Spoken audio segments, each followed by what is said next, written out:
की जय। जय जय श्री राधे। गोकर्ण जी ने अपने पिताजी को सुंदर उपदेश दिया। गोकर्ण के पिताजी सब कुछ छोड़ करके जंगल में जाकर के भगवान का भजन करने लगे। धुंधकारी 5 वेश्याओं को ला करके घर में रखने लगा। 5 वेश्याओं ने मिलकर के धुंधकारी को मार डाला। ये 5 वेश्याएं कौन हैं? ये 5 वेश्याएं हमारी 5 ज्ञानेंद्रियां हैं, आंख, नाक, कान, जिह्वा, त्वचा। इनकी पूर्ति करते करते हम मर जाते हैं, लेकिन ये कभी खुश नहीं होती। वेश्या कभी खुश होती है क्या? आंखों को न जाने दुनिया का कितना नजारा दिखाया, लेकिन आज तक आंख तृप्त नहीं हुई। कानों को दुनिया का न जाने कितना संगीत सुनाया, लेकिन कान तृप्त नहीं हुए। सजनों, इस रसना को न जाने दुनिया का कितना 56 भोग खिलाया, लेकिन कभी ये जीभ तृप्त नहीं हुई। और सजनों, इस त्वचा को न जाने कितना कितना कोमल स्पर्श करवाया, लेकिन आज तक ये त्वचा प्रसन्न। ये नासिका रूपी वेश्या न जाने कितना सेंट वेंट, ये परफ्यूम परफ्यूम कितना महाराज किया फुस फुस। पहले तो उल्टा सीधा खाएंगे, फिर पसीने में बदबू आएगी तो फुस फुस लगाएंगे महाराज। उल्टा सीधा खाते क्यों? तो बदबू ही नहीं आएगी।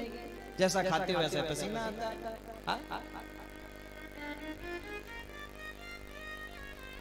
कितना भी ये नासिका सुगंध ग्रहण कर ले, सजनों मेरे पास तो कोई सेंट लगा के आ जाए तो मेरा सरदर्द हो जाता है। पता नहीं क्या बीमारी है, सरदर्द हो जाता है सेंट की खुशबू सुनते ही।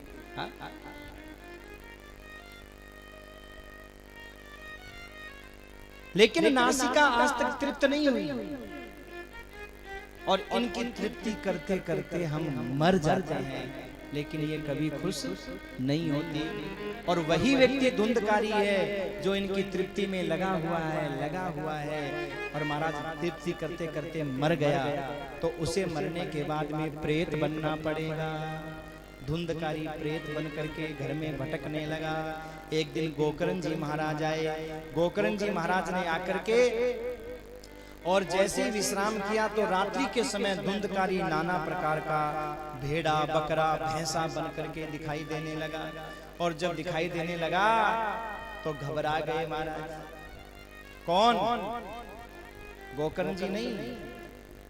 गोकर्ण जी को देख करके धुंधकारी घबराया महाराज, और घबरा के मन में सोच रहा है, अगर इनकी कृपा हो जाए तो मेरा कल्याण हो सकता है। नाना प्रकार का रूप दिखाने लगा। गोकर्ण जी ने पूछा, अरे तू कौन है और मुझे बार बार ऐसा रूप क्यों दिखा रहा है? तो वो रोने लगा, बोल नहीं सका।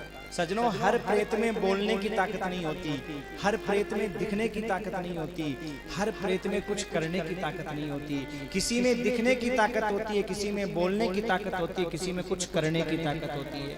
अब इसके पास में दिखने की ताकत तो थी, लेकिन बोलने की ताकत नहीं थी। ये रोने लगा।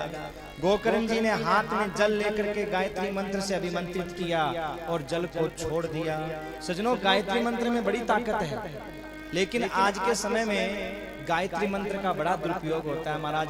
दीवार पे भी गायत्री मंत्र, टी शर्ट पे भी गायत्री अक्षर हैं, उसमें 23 अक्षर ही हैं। एक अक्षर को गायब कर दिया, क्योंकि पता था कि कलयुग में गायत्री मंत्र का बहुत दुरुपयोग होगा, बहुत दुरुपयोग होगा। और इसीलिए 23 अक्षर का गायत्री रह गया, 24 अक्षर का गायत्री नहीं है।